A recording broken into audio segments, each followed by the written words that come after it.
ETF index mutual funds నేర్చుకుని stock మార్కెట్లో రాణించాలనుకుంటున్నారా? వెంటనే ఈ నెంబర్కి కాల్ చేయండి.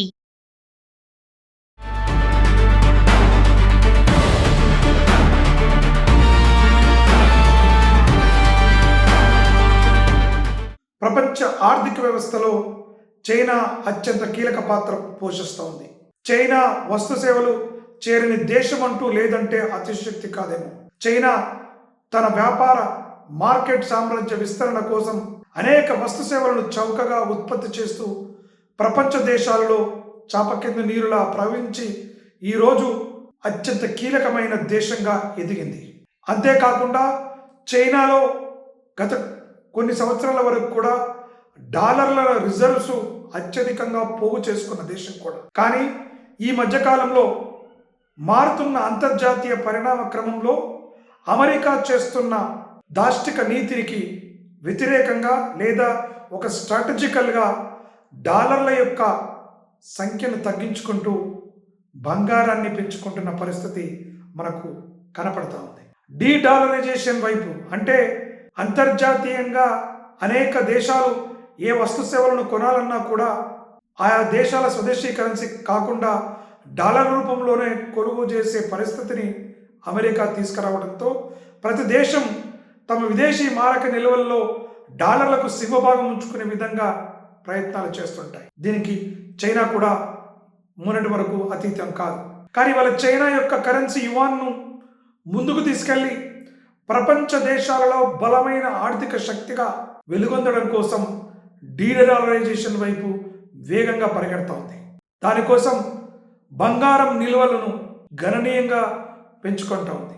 ఈరోజు వరకు చూసుకున్నట్లయితే దాదాపు 2377 టన్నుల ఔన్స్ బంగారాన్ని చైనా కలిగి ఉంది. గత జూలై నెలలో ఒక్క నెలలోనే దాదాపు 20 ఔన్సుల బంగారాన్ని కొనుగోలు చేసి 2023 నాటి నుంచి గత 3 సంవత్సరాల కన్నా ఒకే నెలలో అత్యధికంగా బంగారాన్ని కొనుగోలు చేసిన దేశం చైనా. తమకున్నటువంటి విదేశీ మారక నిల్వలలో దాదాపుగా 8-10% బంగారం రూపంలో ఈరోజు డైవర్సిఫై చేసుకున్నటువంటి పరిస్థితి చైనాలో కనిపిస్తుంది. చైనా బంగారం మాత్రమే డాలర్కు ప్రత్యామ్నాయంగా భావిస్తున్నట్టుగా కనిపిస్తుంది. ఎందుకంటే క్లిష్ట సమయాలలో ముఖ్యంగా రష్యా అనుభవాన్ని ప్రపంచ దేశాలు చవిచూసిన తర్వాత ఎప్పుడైతే రష్యా తన మాట వినలేదో అక్కడ అసెట్స్ను ఫ్రీజ్ చేయటం గమనించాం. డాలర్ రూపంలో ఉన్నటువంటి ఆస్తులన్నింటినీ కూడా ఫైనాన్షియల్ శాంక్షన్ విధించి ఆ దేశాన్ని నియంత్రించే చర్యలకు అమెరికా పాల్పడడంతో ప్రపంచ దేశాలన్నీ కూడా ఆయా దేశాలు సెల్ఫ్ రిలయన్స్గా ఉండడం కోసం అనేక రకాల ప్రయత్నాలు చేస్తున్నాయి. దాంట్లో ముందు వరుసలో చైనా దూసుకు వెళ్తున్నట్టుగా కనబడతా ఉంది. అందుకోసమే డాలర్ల రిజర్వ్స్ను తగ్గించుకుంటూ బంగారం నిల్వలు పెంచుకునే ప్రయత్నం చేస్తూ ఉంది. తద్వారా ఈ డీడాలరైజేషన్ అనేటువంటిది వేగంగా జరిగే అవకాశం ఉంటుంది. డాలర్ పైన ఒత్తిడిని తీసుకొచ్చే కార్యక్రమాల్లో చైనా ముందుంటున్నటువంటి పరిస్థితి కనబడుతూ ఉంది. ఇవాళ మరి నిజంగా చైనా ఈ బంగారం కొనుగోలును కేవలం డాలర్ అమ్మకాల ద్వారా మాత్రమే కొనుగోలు చేస్తుందా, లేకుంటే తమ సంపాదించుకుంటున్న విదేశీ మారక నిల్వల ద్వారా బంగారాన్ని కొనుగోలు చేస్తుందా అనే అంశాలపైన అధికారిక ఎవిడెన్స్ అనేటువంటిది ఏది కూడా లేదు. మొత్తానికి అమెరికా నుంచి విముక్తిని కోరుకోవడం కోసం బంగారాన్ని కొనుగోలు చేస్తున్నట్టు అధికారిక లెక్కలు ఉన్నప్పటికీ ఆ కొనుగోలు చేసిన బంగారం కేవలం డాలర్ అమ్మకాల ద్వారా కొనుగోలు చేస్తుందని మాత్రం తగినంత ఆధారాలు లేవు. ఏది ఏమైనా చైనా బంగారం నిల్వలు పెంచుకోవడం మాత్రం 100% వాస్తవం. మరి ఎందుకు చైనా ఈ రకమైనటువంటి ప్రయత్నం చేస్తుంది అని మనం ఆలోచన చేసినప్పుడు ముఖ్యంగా అమెరికా డాలర్ యొక్క డిపెండెన్సీని తగ్గించుకోవడం, డాలర్ ఆధిపత్యాన్ని తగ్గించుకునే క్రమంలో చైనా ఇతర దేశాల కరెన్సీలు ముఖ్యంగా బంగారు నిల్వను పెంపొందించుకుంటూ స్వయం సమృద్ధిని సాధించాలనే ఆకాంక్షను కనబరుస్తున్నట్టుగా కనబడతా ఉంది. అదేవిధంగా తమకున్నటువంటి విదేశీ మారక నిల్వలలో బంగారంతో పాటుగా వివిధ రకాల ఇతర దేశాల కరెన్సీలకు కూడా అత్యంత ప్రాధాన్యతనిస్తూ విదేశీ మారక నిల్వల్లో డైవర్సిఫికేషన్ తీసుకొచ్చే ప్రయత్నం చేస్తుంది. ఎందుకంటే మొన్నటి వరకు డాలర్ ఉంటే చాలు, డాలర్తోనే ఏ పనైనా మనం చేసుకోవచ్చు, ప్రపంచాన్ని శాసించవచ్చనే ఆలోచనలో ఉన్నటువంటి దేశాలు డాలరు చేస్తున్నటువంటి అరాచకాలను అడ్డుకట్ట వేయడానికి భారత్ కూడా అనేక రకాల ప్రయత్నాలతో ఎఫ్టీఏలను చేసుకోవడం మనం గమనిస్తున్నాం.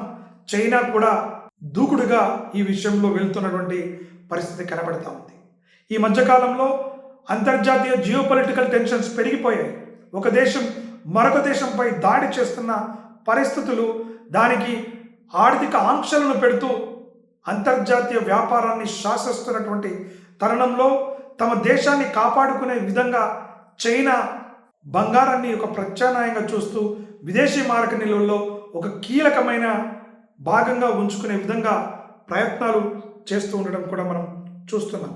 అదేవిధంగా అంతర్జాతీయంగా పెరుగుతున్నటువంటి ద్రవ్యోల్బణం కావచ్చు, అంతర్జాతీయ కరెన్సీ మార్కెట్లో వస్తున్న అస్థిరత్వాన్ని నుంచి కాపాడుకోవడం కోసం కూడా ఇవాళ చైనా అత్యధికంగా బంగారాన్ని కొనుగోలు చేస్తున్నటువంటి పరిస్థితి కనబడతా ఉంది. అదేవిధంగా అంతర్జాతీయ మార్కెట్లలో చైనా తన ప్రాబల్యాన్ని నిలుపుకోవాలి అంటే ఖచ్చితంగా ఈ డైవర్సిఫికేషన్ చాలా అత్యంత కీలకమైనది. కాబట్టి చైనా ఆర్థిక వ్యవస్థను బలోపేతం చేసుకుంటూనే ప్రపంచ దేశాల్లో తమ కరెన్సీని అంతర్జాతీయంగా ఒక రిజర్వ్డ్ కరెన్సీగా మార్చే విధంగా ప్రయత్నాలు చేస్తూ డీడాలరైజేషన్ వైపు వేగంగా వెళ్తున్న పరిస్థితి అయితే కనబడతా ఉంది. క్రిప్టో కరెన్సీలు వచ్చిన చైనా తనకున్నటువంటి వ్యాపార ఎగుమతులు దిగుమతుల ఆధారంగా తన ఉనికిని చాటుకునేటువంటి ప్రయత్నం బలంగా చేస్తుంది. అందుకోసమే బంగారు నిల్వలను ప్రతి నెల సాధ్యమైనంత మేరకు కొనుగోలు చేస్తూ సరికొత్త రికార్డులను చేస్తున్న పరిస్థితి కనబడుతోంది. ఇవన్నీ కూడా ప్రపంచ దేశాల్లో చైనా ఆధిపత్యాన్ని నిలుపుకోవడం కోసం చేస్తున్న ప్రయత్నంగా మనం చూడవచ్చు.